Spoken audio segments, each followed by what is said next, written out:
Welcome to Brown's Bag. Today, I'm focused on several things in my bag of interests, including great wine, great friends, and great educational opportunities. These are all wrapped up in one amazing person, Doug Fabbioli, who was named a 2025 Loudoun Laureate. If you're unfamiliar with Loudoun Laurels, it's an organization that highlights individuals like Doug who demonstrate selflessness, integrity, creativity, wisdom, and courage in their service to our community. It also awards scholarships to deserving high school seniors in Loudoun County to help defray the cost of attending a 4-year Virginia State Institution of Higher Learning. Doug, who was named the 2024 Grower of the Year by the Virginia Vineyards Association, is a dear friend and colleague. He's well known for his award-winning wines and a great winery, Fabbioli Cellars in Loudoun County. What some don't know about Doug is how focused he is on education. Welcome to Brown's Bag, Doug. I'm so happy to connect with you again. Margaret, it's a pleasure to be here, and congratulations on this new opportunity with the podcast. I've been reading about it, and it's exciting to see you get that platform, that opportunity. Thanks. I love to talk. I could talk forever. I'll talk to you. I'll talk to everybody. So I just wanted to lead into what we're going to talk about in terms of education. I love how the Loudoun Laureate honor really brings all you do for our county together. We could spend hours talking about your support for other wineries, your knowledge of the wine industry, your knowledge of grapes, everything, and your great wines, because I love them, and how you help keep Loudoun County's agricultural economy growing. I mean, we're a big agrotourism county, as you know, and you play a big role in that as well. But let's talk today about how you're dovetailing education into those goals. You launched the new ag school in 2008 to provide a venue for local agribusiness professionals to mentor students on farming practices, value-added processes, and hospitality, all rolling into agrotourism, right? So tell us how you launched it and why you launched it, and let's just talk about the ag school. Well, I guess back in 2008 or around that time, I'd always done a lot of training, a lot of mentoring of folks. I was consulting at the time, but I realized there was more training that people needed than I could do as a one-on-one consultant. So I started out some classes that we were doing, and it basically was called, So You Want to Get in the Wine Business. And we kind of taught a little bit. Each class was a different little leg of the different pieces of the industry. And from that was kind of focused on some employers, some folks that wanted to open up their own business, so some entrepreneurs and some executives and things like that. But in the process of that and going through that, I realized we needed to start at an earlier level. So as much as I could do on a higher level to really teach some great wine skills and to make some great product, I needed to focus more on general agriculture within the schools or within the younger folks to kind of get them primed up so they didn't carry $100,000 worth of college debt into the agriculture business because they decided to change careers. We wanted to get these kids earlier. And that's kind of where I started and kept pushing to try and get a foothold and to continue. So finally this year, we've been able to break through with the schools at Loudoun County Public Schools. So that was a big, big step. And that took more than just me. That took a change in the mindset of the school system to recognize the importance of the trades, to recognize the importance of the land. And so we don't just teach farming. It's really, we want to help them understand stewardship. We want to help them. We teach some leadership stuff, certainly the hospitality, the culinary, the agriculture. We touch on a lot of different things at a very simple level with the ag school at this point, just to get these kids interested in getting off the screens and outside and making a career of something where they're going to be a little more physically active and involved with the land is really the goal. So what this is, you're growing it, you're processing it into a product, you're making that product something that, will be sold. And so you're covering all aspects of the business. So another big thing we hit on is entrepreneurism. So when you're starting a business, and agriculture certainly is probably one of the first businesses that I see that we ever had in society. Once we stopped hunting and gathering, we needed to farm. And science goes right along with that. All the science of how to farm and what to farm and all that. But it's that hands-on satisfaction and being able to, even if you're a home winemaker, where you make that product and you're able to give it to a friend, or you're having that at a Thanksgiving dinner of something that you made and created. We do that with baked goods and with other food products and stuff. Wine's obviously a lot longer term and is a little bit more scientific because it's got to last. It's got to be a quality product that's going to be around for years to come. So, if you can learn those little tricks, lots and lots of little tricks is what's going to take you to the next level. And that stuff isn't in a book. Let's talk a little bit about two things that you did with the ag school. Okay. You brought in other people because you knew, like, I need to make a community that's going to make this strong and viable to create this foundation. And everybody brings in their own expertise. You have a lot of expertise in a lot of different topics, but somebody else might be an expert in chicken. So they have an egg market and maybe they sell the poultry later. But agrotourism itself is a huge industry up here, and it's that combination of agriculture and tourism, which we're known for in Loudoun County with the wineries and the breweries and the orchards and things like that. So let's talk a little bit about the different aspects and why, as someone who does this, that you were able to identify how many partners maybe you use now. I know you have the schools, which is great, but how it all started and the different parts of it that you identified. Well, I think the base that I always kind of go back to, first of all, I like to have somebody who's their own boss. So there is that entrepreneurial aspect of it. I think that's an important thing. Although in some cases they may be a manager or they may be somebody where they don't own it. That's okay. But, depending on the business and how it happens. But we also got to recognize for these kids is that they're not going to run out there and start a business. I always say, I teach them, I say, make your mistakes on somebody else's dollar. Okay, go to work for somebody, learn how to do it, learn it from the person that's done it. But you also have to find that person that wants to teach it. Not everybody has it in them to give away all their secrets. So finding those mentors that have that mindset, that are willing to share and willing to teach, we want to make sure that we are feeding the kids that opportunity to learn. Also, you've got to have a certain level of grit, especially in agritourism is based on that, is that people are here, we have work to do. Sometimes it's more sharing of what we've learned to the guests, but we've got to still learn it and we've got to be authentic in that process. It's not just holding up a cow and saying, oh, isn't this cool? Well, there's 50 cows that need to be taken care of. Okay. So it's really interesting to see how one of our partners is Great Country Farms and how they're able to do the farming and share the experience, because that's work. You can get off track if all you're doing is sharing or if all you're doing is working. Right. That's interesting. Yeah, you got to do the work and talk about the work sometimes. Right. Right. I mean, even in my field, right? Like, I have to still do the work. I can't just talk about the work, even though that's what I'd love to do. So anyway, let's talk a minute about Loudoun Laurels, because being a 2025 Loudoun Laureate, they started in 2008 as well. I don't know if you know that. I didn't know that.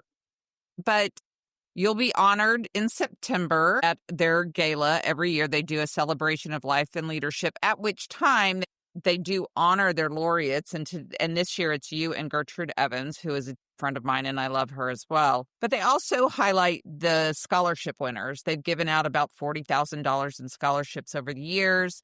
And I was so excited to see you get this honor, because you do so much for our community, Doug. First, let me thank you for that, because it's people like you who make Loudoun County such a great place to live. But you had mentioned earlier that you're doing something now with the schools, which is going to expand this opportunity to give these kids a chance to say, maybe that is something I want to do. So can you tell me a little bit about, what are you guys doing specifically with the schools, and how are you going to work with the schools? So this year, one of the new people that came in is Dr. Michael Grubbs. And Mike he came out here. We had an earlier meeting. He was very excited that he wanted to meet me. He wanted to see the farm. He wanted to understand what's going on here and what we can do. I said, what we've got already that we refined post-COVID was this summer camp program. Okay, spring and summer. So we do this 5-day program. We did it 3 times this year. And the 2 summer programs, because Mike knew his schedule is pretty tight. He's like, listen, I don't see where I can put it into the school. Let's do it in the summer. I'm going to fund it. Let's make it happen. And then let's go from there. We'll be talking soon to go over how did it go? What do we like? What do we want? What does the model look like for for next year, the year after? How can the students get their hands dirty? How can the new ag school be involved? One of the things that we really are hitting on is the school gardens. Every school is supposed to have a school garden. Some are better than others, but that's a good area where I emphasize to these kids, you're going to learn some skills that you'll be able to utilize in the school gardens. Weeding, planting, what a seed does, watering, the conditions that are going to make things grow, and the conditions that aren't going to make things grow. So I'm hoping that during the school year this year, we'll be able to get some of the school gardens, even if it's not all, because there's no way I can do them all, but we may be able to assist with some programming like that.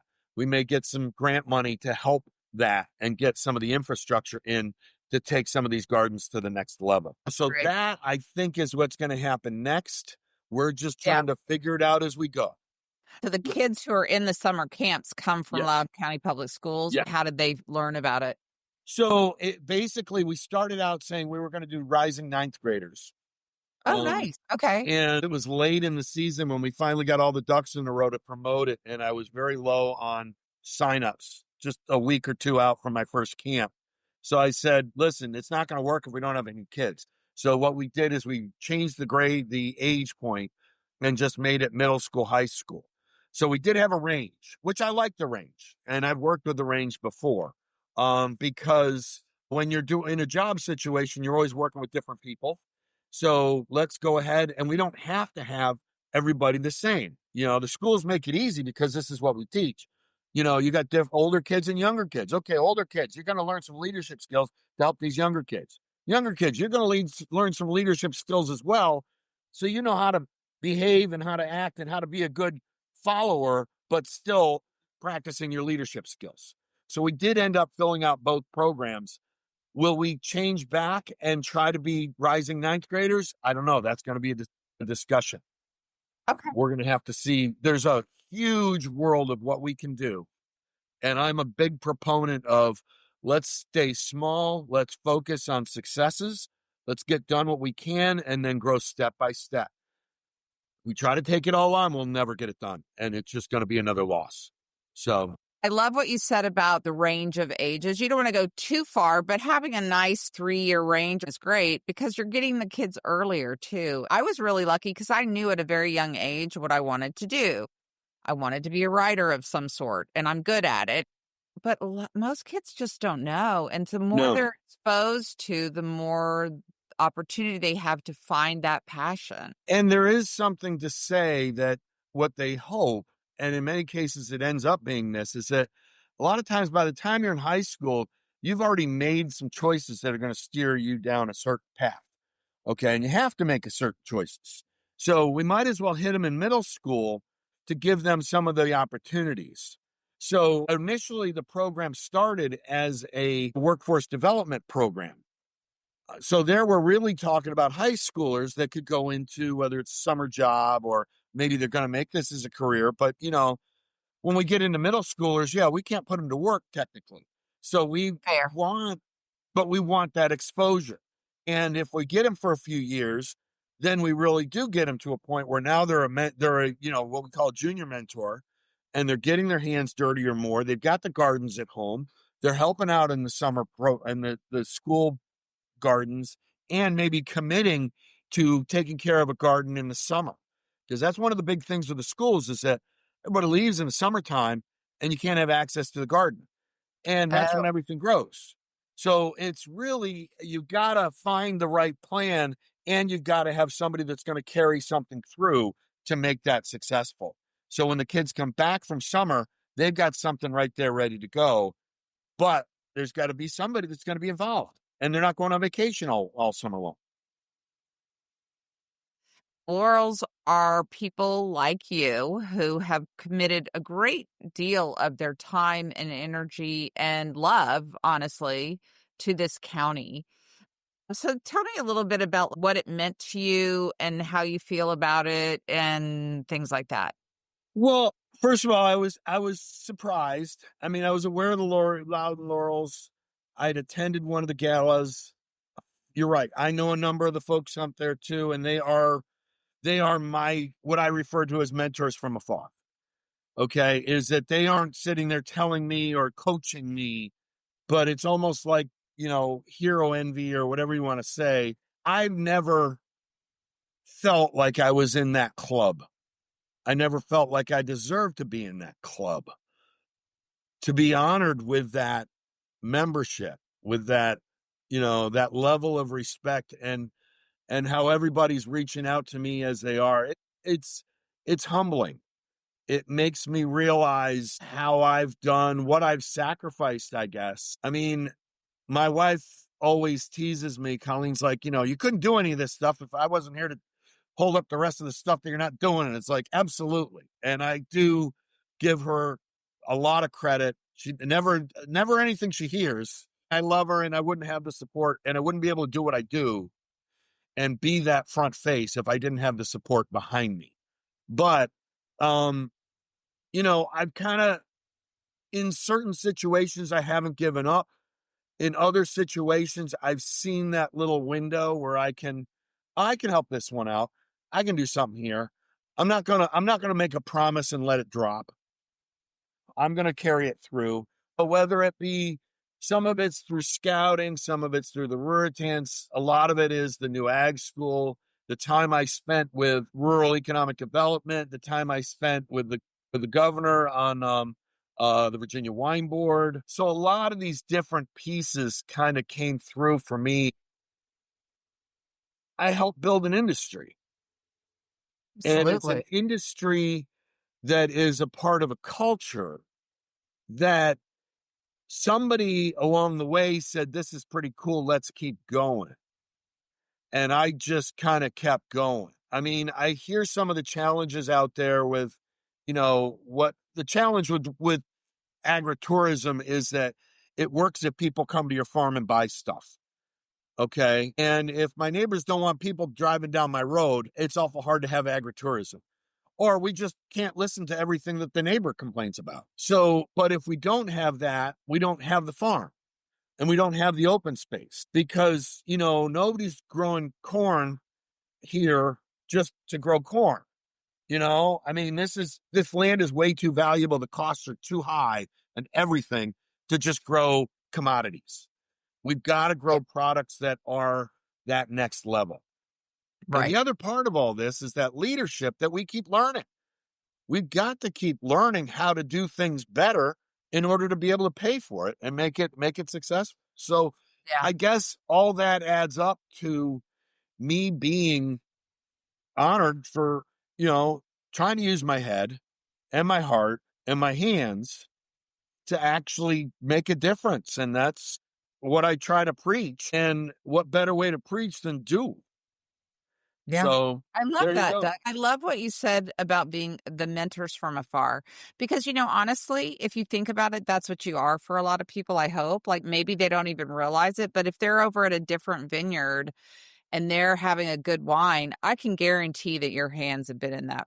I know that you've helped other vineyards and other wineries get started because I know you, but people don't realize your behind the scenes stuff. And that's why I'm so thrilled that you were honored this year, because you helped create this. I mean, you've been here for 30 years, right? Yeah. You Yeah. started in your home. Speakeasy now was your first tasting room, and that was in your home. And you're so big now compared to that. And I remember going back then. I love that mentors from afar. You are a mentor from afar. Even if you are a mentor right in person to some people, that's exactly what you are. And I think that's a good lesson for people to maybe even pick up on. Like, if I'm watching this person as a business person or whatever, what is the lesson I can take from that? And I take that for each of us is that we all need to be a mentor and we all need to have a mentor. And the the key part about being a mentor is that you are acting in a way that you want other people to learn and do. So if you're not acting in good methods, with good conscience, with good morals, with good leadership, with good empathy, then you are creating behind you a wake of terror, okay? A wake of bad people and bad culture. And that's not what we need. We need Right. people, we need our leaders to step up and be great on a regular basis. And every day, somebody's watching you, somebody's learning from you, and you don't want to teach the wrong thing. So, Yeah. I don't want to get on my soapbox too high, but that's really what it comes down to. I love that. Yeah. Well, this is one of the reasons we're friends. I mean, let's be Yeah. honest. The fact that, like you said, and I think this applies to all the laurels, is the head, I'm working with my head, my hands, and my heart. I mean, Yeah. that right there epitomizes what it is to be a Loudoun Laurel, in my opinion. And that's why, just one of the reasons you're in that club, as you called it, because you do that and you are that mentor from afar, or that mentor to this kid who maybe never even realized this was something they would want to do. So, and you are leaving this legacy in this county, while you're alive. So good for you. And Well, I thank you. appreciate it. So, So, so one other little note I want to throw out there just on that same subject. So the next thing coming up is uh we're going to be having some students here, student slash winemakers, future winemakers from Canelones, Uruguay. Okay, oh, so they're going to be coming, 4 of them. So we have a sister county down in Uruguay. Okay, and Visit Loudoun has been in front of this, along with the wine industry and others. And what we've done is that we sent 3 students down there February of 24. Now we have folks coming up here, 4 of them, for the fall of 25 to do our harvest. We're going to be putting together with that. It's not just, okay, we're going to go and make wine. We're going to show you how we do it. But we want to make sure that there's other education stuff that's going to happen for them here in America, here in Loudoun County. So my next meeting is to talk about what we're going to do. And I'm going to basically take a lot of this stuff from the ag school, the leadership, the mentoring, the training, the ego management for winemakers. Okay. Because we can get awful high on ourselves sometimes. Absorbing criticism, being coachable. Okay. All these different points it gives me the opportunity to take this stuff to a higher level, because these young folks have already chosen winemaking as their passion. Okay. I figured out that winemaking was what I wanted to do in 1987 after I got a college degree in business. And then I kind of just continued down that, not knowing that I was going to be wearing the big hat, but kept wanting to go further. And there's that hunger that you've got to have, but also the appreciation for everybody around you, building a team and doing it in a way where people want to not praise you, but respect you. yeah. The industry is regarded by the lowest winery. So we always want to work on bringing the bottom up. We want to have great wines, but if 10% are great and the rest is mediocre or less, that's not good. You've got to have that higher bar, and you've got to help everybody raise that bar up as best you can. That's great. And again, you're going back to what I hear from you, and I've always heard from you, Doug, is building a team, bringing everybody up, creating a community, helping others, and bringing them into a project. I'm very excited to hear about the Uruguay students and seeing more about that. I do want to wrap up soon, but I just really wanted to reemphasize the fact that some of the things that I always hear from you include the teamwork, the relying on other people for what they bring to the table. And I think that's one of the things that I love about watching you and the way you create your own community of like minds, but bringing in other people who may not be of like mind, but they are community. You always do community first. And I think that is also an epitome of being a Loudoun Laurel. It's about the community. It's about our community. We have a great community, and keeping it as the highest level we can is what we should all be doing.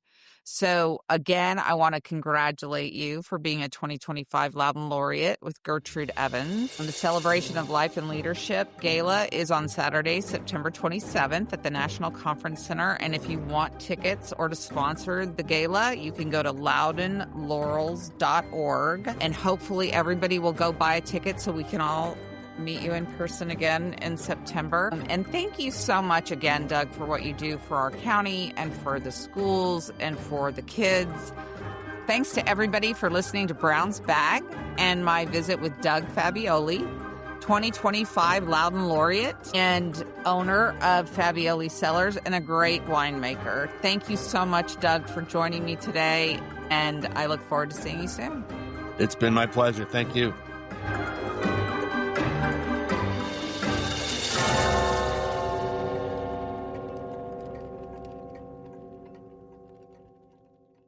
Powered by Pounce Solutions.